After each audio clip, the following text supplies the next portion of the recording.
Assalamualaikum warahmatullahi wabarakatuh. Berjumpa lagi di YouTube channel Ayo Belajar. YouTube channel Ayo Belajar ini dibuat untuk membantu para peserta didik dalam belajar daring selama pandemi COVID-19. Pada video ini kita masih membahas tentang program linier, tetapi dengan subtema model matematika pada program linier.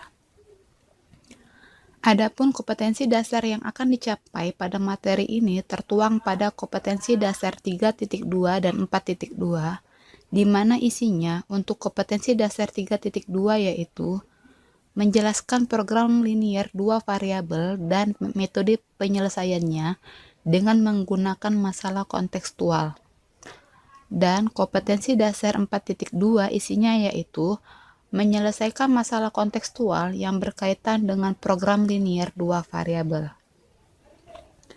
Sebelum kita mulai belajar, ada baiknya kita membaca doa menurut kepercayaan masing-masing. Berdoa dimulai.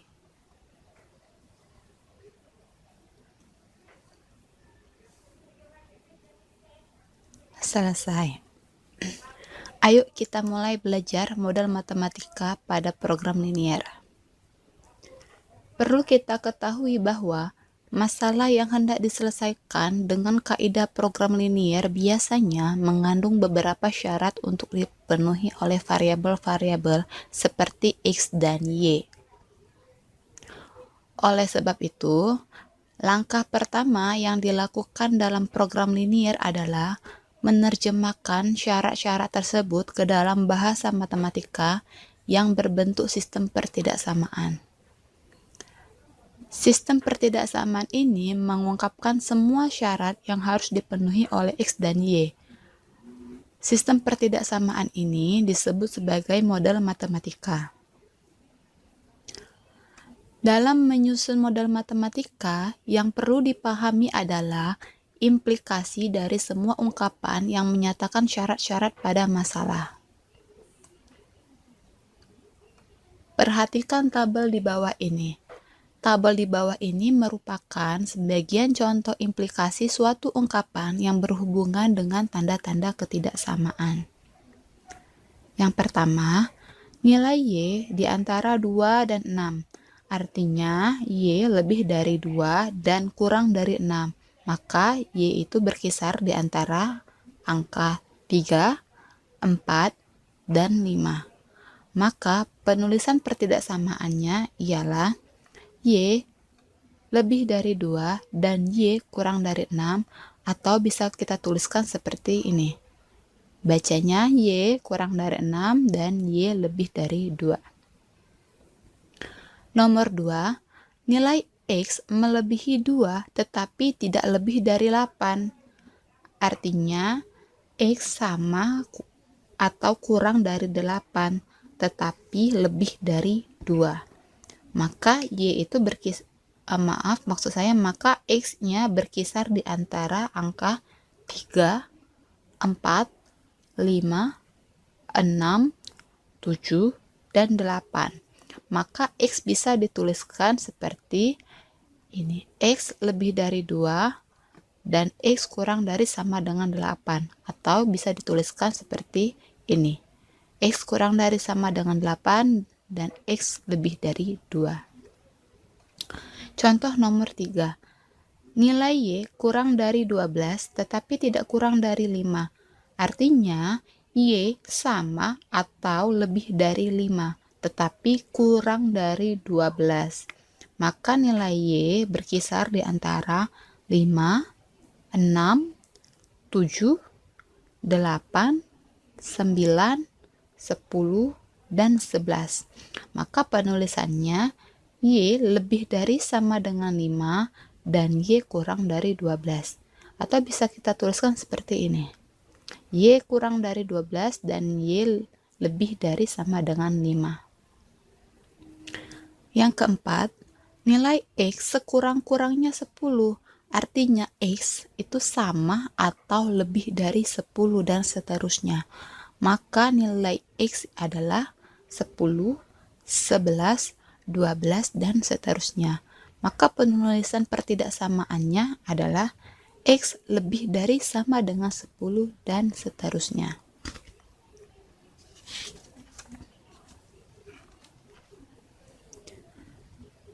Sekarang perhatikan contoh soal.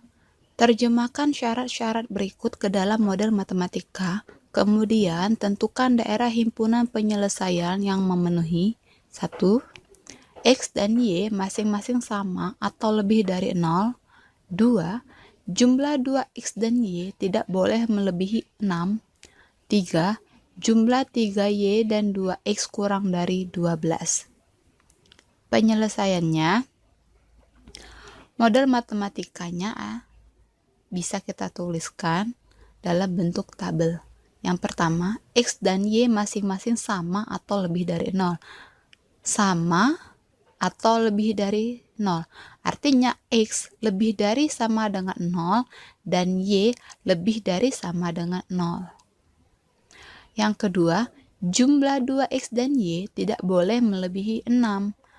Karena dia di sini jumlah, artinya 2X ditambah Y tidak boleh melebihi 6.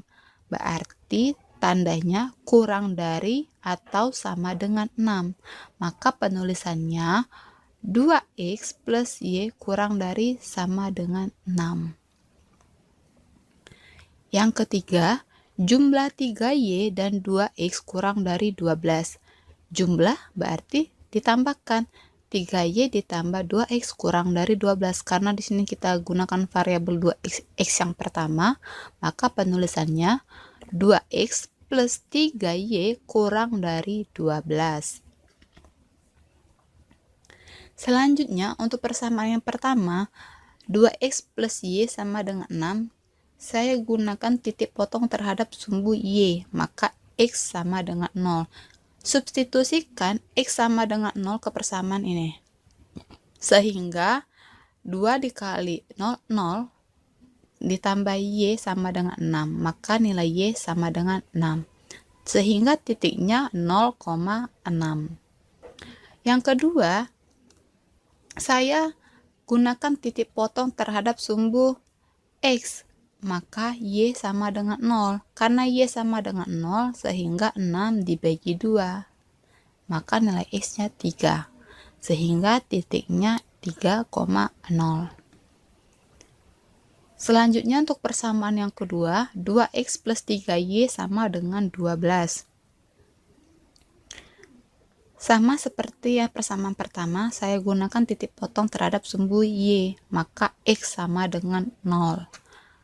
Substitusikan X sama dengan 0 ke persamaan ini, sehingga didapatkan 12 dibagi 3. Maka nilai Y 4. Sehingga titiknya 0,4. Selanjutnya, titik potong terhadap sumbu Y. Maksud saya titik potong terhadap sumbu X, maka Y sama dengan 0. Sehingga 12 dibagi 2, maka X nilainya 6. Sehingga didapatkan titiknya 6,0. Selanjutnya kita gambarkan. Titik yang pertama 0,6, X-nya 0, Y-nya 6, di sini titik yang pertama. Titik yang kedua 3,0, X-nya 3, Y-nya 0. Ini titik yang kedua. Selanjutnya kita hubungkan. Kemudian kita beri nama garis ini 2X plus Y kurang dari sama dengan 6. Karena dia menggunakan tanda sama dengan, maka garis penghubung antara dua titik ini tidak putus-putus. Selanjutnya, persamaan yang kedua, titiknya 0,4, ini titik yang pertama. Titik yang kedua 6,0, ini titik yang kedua. Kita hubungkan kedua titik ini, sehingga didapatkan garis seperti ini. Dan kita beri nama garisnya 2X plus 3Y kurang dari 12. Karena tandanya kurang dari, tidak ada unsur sama dengan, maka garisnya putus-putus. Selanjutnya kita tentukan himpunan penyelesaiannya. Untuk himpunan penyelesaiannya, yang pertama, karena tandanya ini kurang dari, maka garis daerah himpunan penyelesaian pada garis ini ke daerah bawah. Dan tanda yang kedua kurang dari, maka garis 2X plus 3Y kurang dari 12 ini daerah himpunannya pun ke bawah. Sehingga didapatkan seperti ini. Sehingga Daerah himpunan penyelesaian adalah daerah yang diarsir. Oke, sekian video ini. Pada video berikutnya kita akan mempelajari tentang masalah yang melibatkan program linier. Baiklah, saya tutup video pembelajaran hari ini dengan wassalamualaikum warahmatullahi wabarakatuh.